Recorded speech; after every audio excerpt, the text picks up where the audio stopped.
questions before we go keep going? So this is I have some slides of a FAST exam. So this is a slide where you see this may be the right upper quadrant here, but you see here this is like either the spleen or the liver here, and then you have the kidney here. This is the outline of the kidney. And so this should just look like this, but when you see this black, that's fluid. And so in a trauma patient, we would consider that a positive FAST, and then it's bleeding until proven otherwise.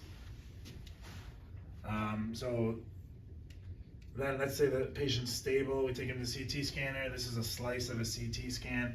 You can see on this side, there's a liver. So this is a good, about the question about where you see the blood on the FAST. So in this case, you know, this is a spleen on the left side, and this spleen is completely obliterated. It's totally busted. These brights, so this is like how the spleen normally looks. This is blood, and you can see a big hematoma there, and see these bright spots, these two bright spots, that's active hemorrhage in the spleen.